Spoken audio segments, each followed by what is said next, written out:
Mekos guys, kamusta kayong lahat? And for today's video ay panonoodin natin yung speech ni Senator Attorney Rodante Marcoleta doon sa rally na ginanap sa Laguna. So this is a courtesy video for SMNI, so let's watch it.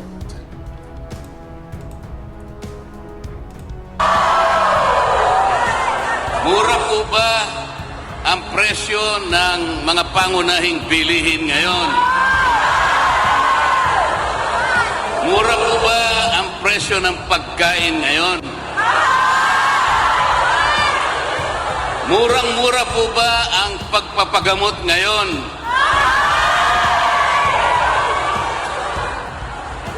Wala nang mura?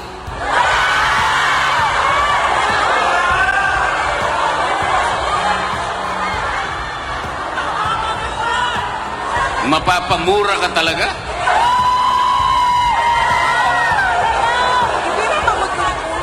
Mga kababayan, maraming salamat po sa inyong mainit na pagtanggap sa hapong ito.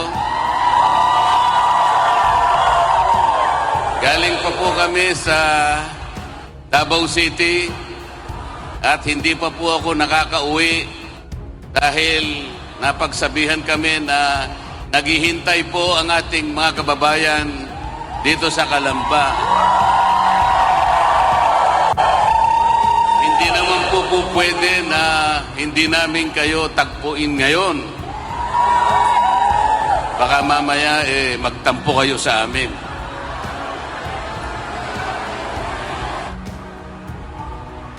Bakit po imbes na maging mura ang mga bilihin, ang pagkain, ang kuryente, at lahat ng bagay na kailangan ng mamamayan para sa mabuhay, ay wala nang tigil ang pagtaas. Bakit po kaya?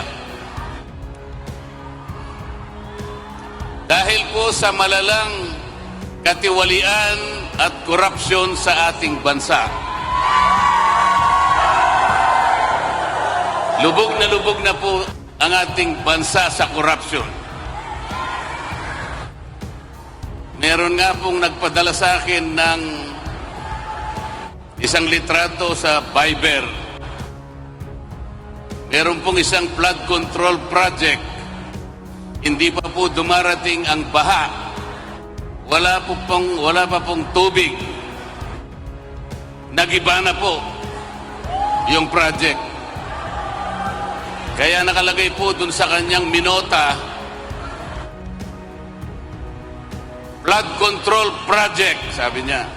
80% lupa, plus 15% semento, plus 5% bakal, equals pera. Napakahirap po talaga. Ngayon po, darating na naman po ang mga kandidato bilang senador sa kabilang kampo.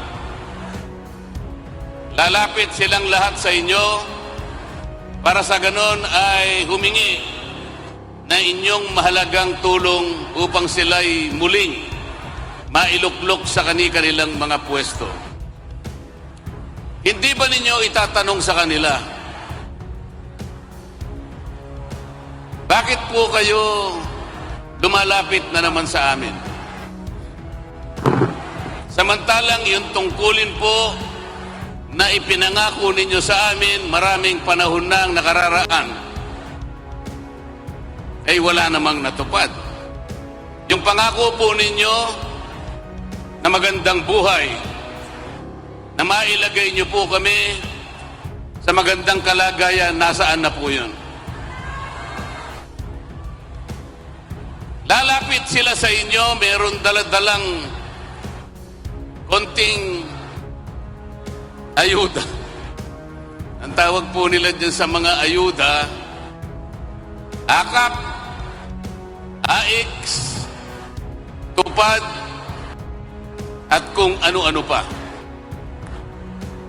Ipagpalagay na po natin ang matatanggap ng bawat isa ngayong nalalapit po ang eleksyon ay 10,000 piso.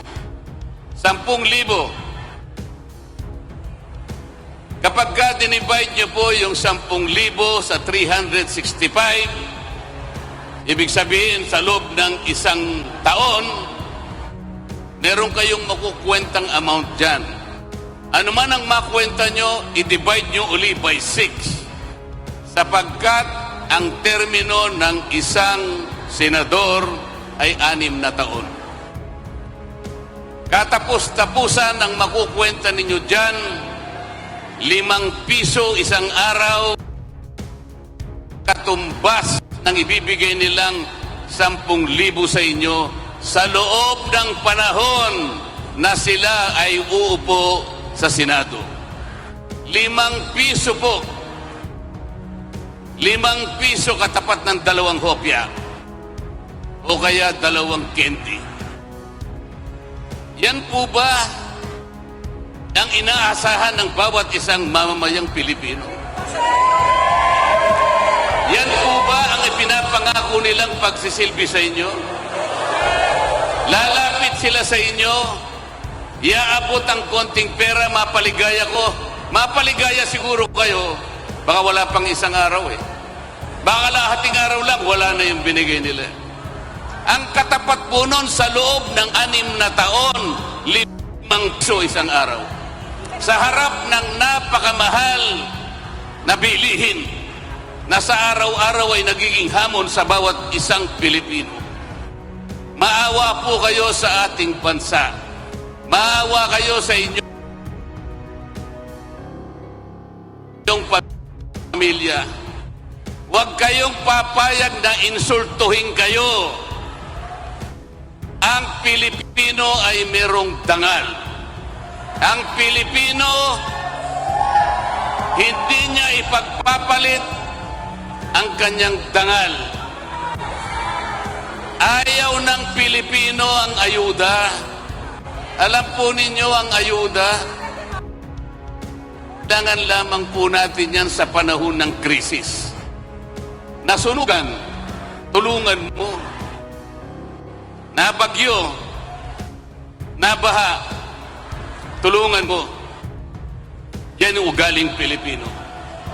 Pero kaya siya pupunta, dala-dala yung ayuda sa'yo. Para sa ganon, ay malinlang kanya. Para sa ganon, sa kinang ng perang dala-dala niya, baka sakaling ikaw ay mailigaw niya. Binabayaran niya ang boto mo. Huwag po ninyong ipagbibili ang kinabukasan ng inyong pamilya. Ang Pilipino po, kahit mahirap ang kanyang buhay, ang gusto niya, ang gusto ng Pilipino, bigyan mo siya ng pagkakataong makapagtrabaho. Yun ang gusto ng Pilipino. Ang Pilipino ay merong karangalan. Ganun po ang dapat ninyong gawin. Meron kayong pagpipilian. 2 teams lamang ito. Yung team namin po, Team Suka. Tinawag po kaming nagbebenta at bumibili ng suka. Huwag po kayo magagalit doon. Pabayaan nyo na po yun. Okay lamang po yan. Kasi po kung sa dalaga, kagaya po ng napakaraming dalaga nakikita ko ngayon, ang gaganda pa. Kapag ang dalaga may asim, komplimento po yun. Ang Team Suka ay may asim. Yung kabila,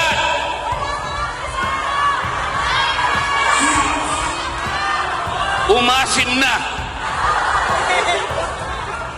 Umasim na. Isimplify na lamang po natin ang issue, mga kababayan. Gawin nating simple ang pinag-uusapan. Iboboto nyo ba yung team na silang may kagagawan kung bakit napakataas ng presyo ng lahat ng bilihin? Iboboto ba nyo yung team na silang may kagagawan kung bakit lubog na sa katiwalian at korupsyon ng ating bansa? Pati pera po ng PhilHealth, kinulimbat na. Pati pera ng PDIC, kinulimbat na. Pati pera ng dalawang bangko, Sinner is going to be out of the British Grand Prix. You won't remember my name. This is the na ang kanilang gawain ay palaguin ang ekonomiya ng bansang ito, kinulimbat din. At inilagay nila ang mga perang yan sa mga proyekto na silang ang kikita. Yan po ba ang team na iboboto ninyo? Yung team na yan din ang may kagagawan kung bakit na-impeach ang Vice President. Gusto nyo ba yung team? Yung team na gustong tanggalin ang Vice President? Wala pong kasalanan ang Vice President. Ako po ay kasama sa House of Representatives. Ang kalabang ko po ay napakarami. Napakarami nila. Ngunit sinasabi ko sa kanila, mali ang batayan ninyo. Mali pati proseso na ginamit ninyo. Walang kasalanan ang Vice President. Yang team na yan ang gumawa ng paraan para sa ganun ma-impeach ang Vice President. At kapag ka yung team na yan ay nanalo uli, tuloy-tuloy na nilang tatanggalin ng Vice President. Alalahanin po ninyo mga kababayan, ang ating pangalawang Pangulo Sara Duterte ay inihalal ng mahigit 32 milyong Pilipino. Ang bawat isa sa inyo ay kasama doon sa bumoto sa kanya. Yung kapangyarihan na ibinigay ninyo sa Vice President, basta-basta na lang nilang tatanggalin. Yun po yung team na lalapit uli sa inyo. Sila po uli ang lalapit sa inyo. Lalapit na nagmamagandang puso. Ewan ko naman kung papansinin nyo pa.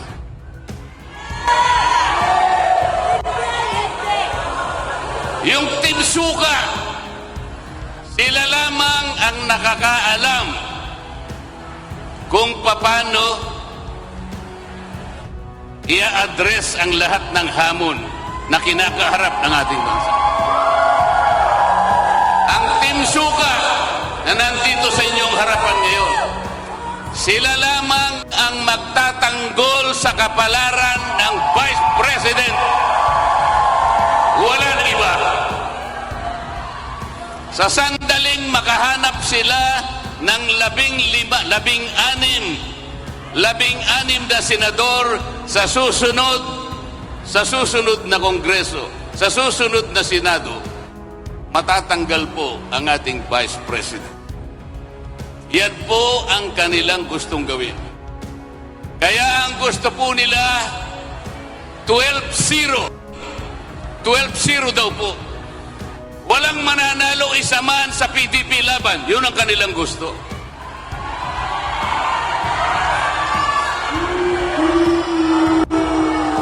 Sapagkat gusto nilang siguruhin na matatanggal ang Vice President. Papayag po ba kayo na mangyari ito?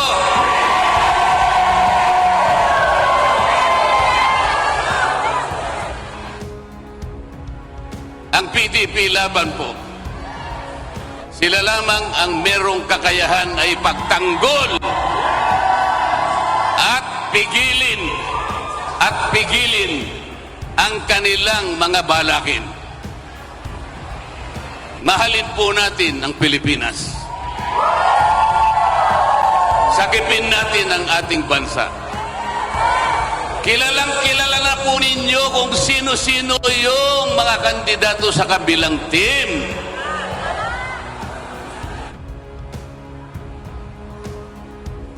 Kilala na po ninyo, hindi ba? Pabalik-balik na lang. Pabalik-balik. Yung karamihan sa kanila, nakabalik na ng ilang beses. 2, 3, hanggang 4 na beses na nakabalik sa Senado. Ano ang kanilang mukha na iharap sa inyo? Anong mukha ang iharap sa inyo? Kailangan po ninyo silang tanungin. Paglapit po, ang totoo niyan, hindi po sila lumalapit ng personal. Ang ginagamit nila television, ang ginagamit nila radyo, mga tarpulin, kung ano-ano, sapagkat nahihiya sila na lumapit sa inyo. Sapagkat titingnan nyo sila sa kanilang mga mata, hindi sila makakatingin sa inyo. Ngunit ang PDP laban, sila po, titingnan kayo straight in the eye.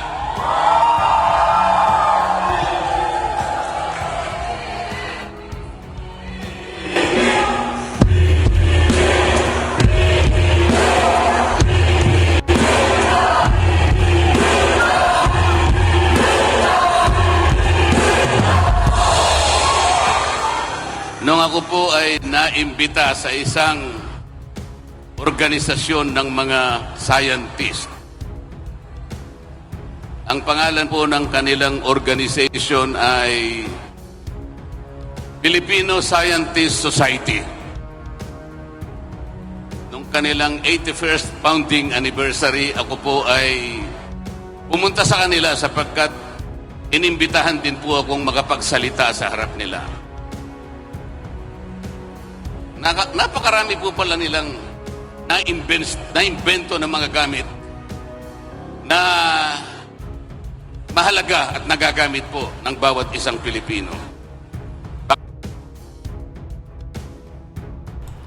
So guys, hanggang dyan lang muna yung ating reaction video. Napakaraming isiniwalat ni Attorney Senator Rodante Marcoleta dito sa kanyang ginawang speech dito sa rally sa Laguna. So kung nagustuhan nyo mga kaibigan ay please huwag nyo kalimutan mag-subscribe at i-click yung notification bell para maging updated kayo sa mga bagong video na ating ina-upload. Again, thanks for watching and see you on our next video.